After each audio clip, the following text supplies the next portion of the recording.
right now on the putting green here in the THP Tech Studio, we have two different heads from Edel. We have I believe this is the 5.0. Correct. Down here, if you can see it on the camera. And we also have the 1.0. And the idea we're trying to do here is talk about extremes from an aim perspective. That's right. Which is not usually the conversation. People say there's a style of head they like. They would think it sets up well to the ball. But really there's some scientific logic in there that we're not exploring that much. And Edel's definitely taking it to the next step with their fitting cart. As we have two models, we try to go extremes here. Yep. Do you want to explain the difference between the one which has a line on the flange and a 5 which has a line on the top line? Yep.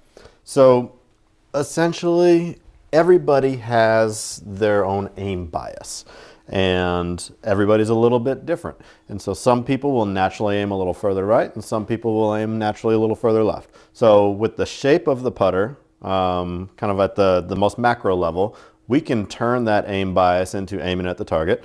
And then using the alignment lines, we can actually fine tune that process. So again, at its core, typically our blade putters will aim a little further left, and our mallets will aim a little further right. So through this process, whether someone likes a blade or a mallet, we try and throw out the window and just hone in on the aim bias.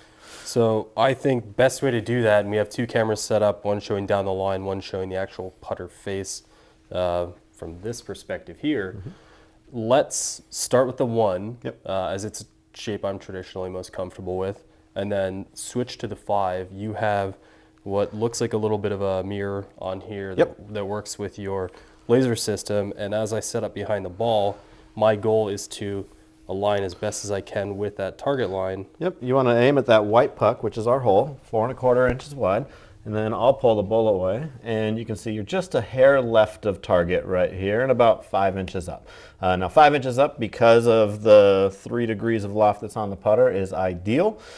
Somewhere in that 5 to 8 inch range, and you can see directionally how that changes based on your alignment. So I'll put the ball in front of here again. We really want it to bisect the ball, and then have you line up to the target again. And again, a shape that you're familiar with, kind of a traditional blade, and with the line in the back. And again, we've got you aimed to the left with this one here. Okay. So why don't we switch it out to the 5 and see if I continue that left, because as someone who's relatively familiar, I've gone through the Sand Putt Lab at Club Champion. I have an idea of what my tendencies are. I know I start left, maybe a little bit of a personal autocorrect, so I never really was concerned with it. But I never really understood that it was shape to shape. It would be differences, and maybe that's why I was so comfortable with it to begin with. So moving into definitely a larger style head in the 5 here, with the line on the top. And once you're set up there, we've there got you a little right side of the cup. That. So it really did push you right back over there. Yeah. So I'll do it one more time just to validate it. As I'm going through this actually for the first full time right now. And we got you lined up. Oh, set up a little bit left that time. Let's do one more. I'm not sure I was totally focused on that one. Just to make sure, and I think the idea with this is to get it right in the middle. And let's get that line up again. Once you're good, I'll step in and remove that ball. There it is. And right of target. Cool.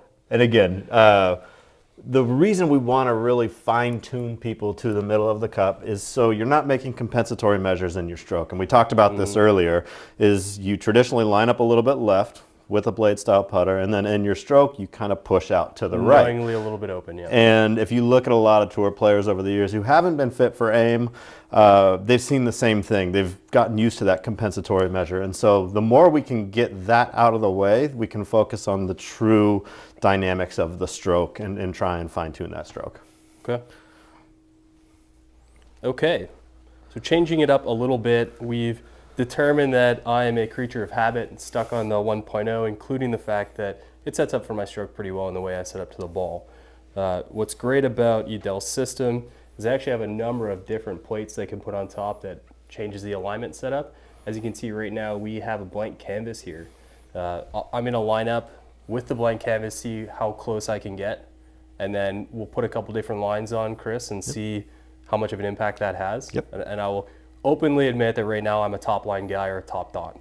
This is what you prefer. This is where I've become. I've done the eye dominance thing online. I've been told what I've been told, and I am pretty sure that's the way to go. So I have my line set up right here. All right, and we'll pull that away. And again, just a couple inches left of the cup, just off that left edge. Okay. Get the ball back in there. So I think that's a pretty good baseline. I don't think we need to do that again because we've already seen that once or twice. Yep. So what you have here, if I can see this, you have what's a guide that you put on top, and then once you do that, you put the different lines that are available in the cart. Correct. Easier than having to unscrew and screw back in. That's right. And when someone orders the putter, we've got these plates that'll go on there, and you can actually order multiple ones. But for these purposes, we always use a dry erase. Don't use a standard Sharpie, and we'll just put a line in there. And again, so we can just fine tune the fit in a quicker manner. Great. So I'm going to set up to this now. Get as close as I can. Okay. Pull it away. And that one looks pretty good right over the top of it. Dead hammered. No. What do you mean pretty good? I thought that was excellent. That was pretty quick. Mr. Koske here in the studio has huge expectations for me. Let's do one more, just really quickly. Pull it away, and again, just a hair left. So one of the ways that we can correct a left aim is by taking that sight line. So I'll just wash this one off. And we are going to put that template back on there. And we are going to go to the bottom here. So now you can see we've moved that line from the top line into the flange. And let's just see what happens there. It's a pretty traditional setup for a lot of putters that are available out there. Okay. I'm going to go ahead and move it away. And he's a little bit further over to the right there. So explain to me what just happened. So actually tricked you. So with the top line, you're actually going to tend to aim a little bit more to the right. But since we've been doing this, I wanted to kind of throw a little curveball at you.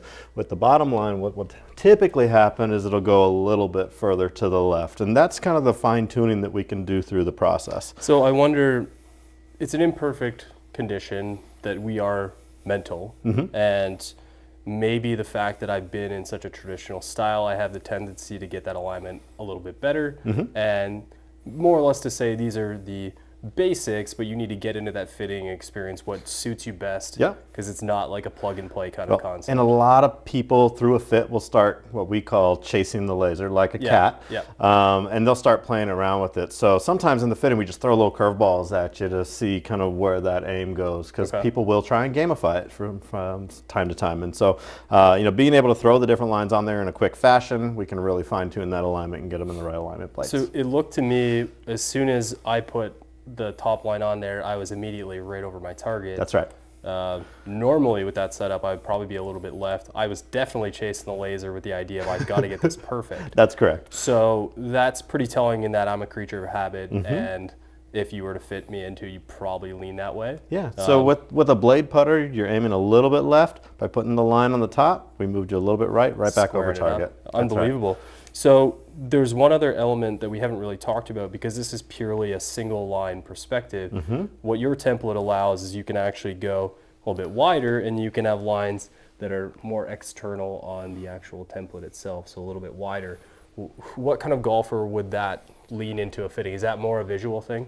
It's a little bit of a visual thing, but when we have to make bigger adjustments, we can put 2 lines on the top or 2 lines on the back, or even a combo, maybe 1 on top and 2 in back, and really just start fine tuning that through the process. So anytime we put 2 lines, it draws your attention either further forward towards the top or further forward towards the back, and that's going to shift the way that your bias actually works. Great. Very interesting.